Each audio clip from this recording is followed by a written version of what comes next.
Vamos lá, então, por parte, galera. Vamos supor que os funcionários voltem a trabalhar. Aí, existem pessoas que não apresentam sintomas de que está doente. Elas podem pegar o coronavírus e não apresentar nenhum sintoma. Sabe o que vai acontecer? Ela vai contaminar os outros funcionários, vai contaminar a empresa que ela trabalha, vai ser um problema sério. E até o patrão pode ser contaminado nessa. Até porque o patrão não pega no dinheiro, não pega nas moedas, não pega nos objetos de uma loja ou do seu comércio. Então o que vai acontecer? Ele vai levar essa doença para dentro da casa dele, vai matar o pai, a mãe, os filhos, talvez, né? Quem sabe? E o que vai adiantar um funcionário contaminar o outro e todos vão ficar pelo SUS, né? Porque o patrão também vai ter o seu prejuízo, porque ele não vai ter que contratar outros empregados, ele não vai ter que pagar as questões trabalhistas daquele empregado, ou ele vai ficar enrolando na justiça alegando época de pandemia, né? Ou declarando falência e não pagar os funcionários. Então, para isso que existe um plano de socorro no país.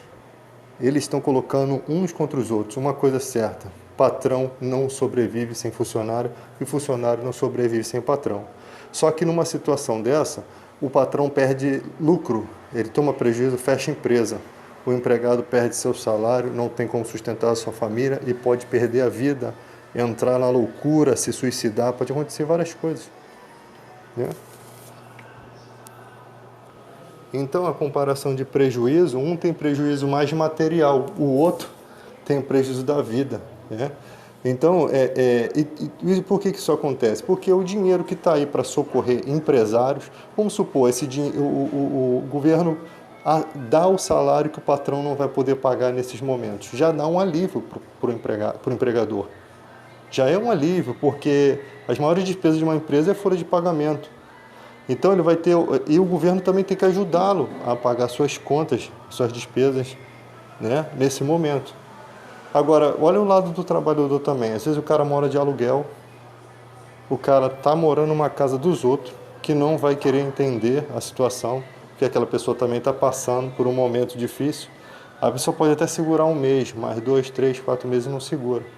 Então o governo não dá uma posição firme e o que as pessoas estão fazendo? Estão mandando embora desesperadamente os funcionários.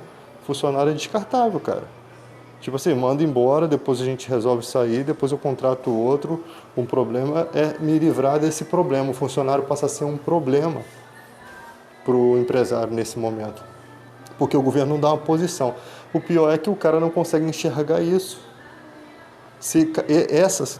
Nessa situação particularmente, é o governo que tem que se responsabilizar.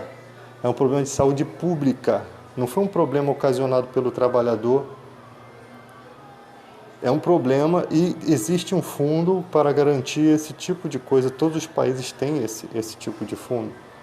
E todos os países estão operando totalmente numa diferença enorme com o que o Brasil está operando. O Brasil está na contramão. Eles estão esperando se instalar o que aqui? Uma guerra civil? Quem vai ganhar com isso? Quem vai ganhar com essa guerra civil? Já estão falando em apedrejar o carro dos patrões. Eu não acho que isso é o certo. Eu sempre falei que chegar em questão de violência, estou fora. A gente tem boca para argumentar, a gente tem raciocínio, a gente tem inteligência. Para que vai chegar a esse ponto? Se a pessoa quer se fazer manifestação, ela tem todo o direito. Se ela acha que o empregado tem que trabalhar, ela tem todo o direito. E nós temos o direito de dizer não.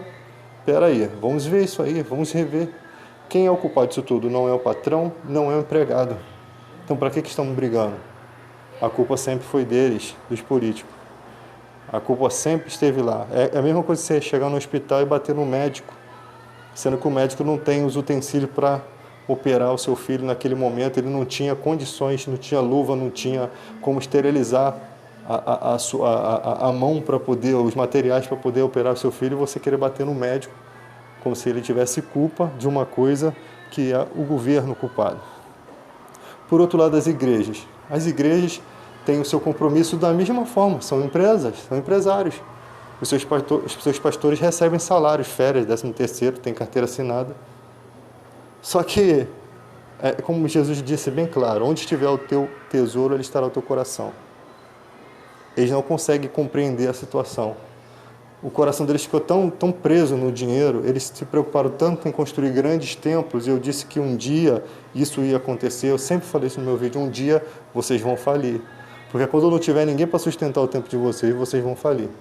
E esse momento está chegando, o momento da prova real. Era o momento da igreja estar cuidando do seu povo, e a Bíblia diz que a prioridade são os domésticos na fé. A igreja não cuida do seu próprio povo, não cuida dos de fora e não tem demonstração nenhuma do amor de Cristo. Até mesmo a sopa que alguns distribuíam estão com medo de distribuir na rua, né? Os mendigos, o povo da rua ficou sem a sopa. Então, nós vemos que... Eu sempre falei que a igreja não estruturou bem os seus membros, né? O que fez com tantos anos de dízimos e ofertas? Se preocuparam só em construir grandes igrejas com ar-condicionado, central, com tudo, e as igrejas vazias. Tem um montão de templo aí que cabe 300 pessoas e só vai 50 na reunião, quando não vai 20. Então, para que fazer grandes templos? E aí é isso que acontece.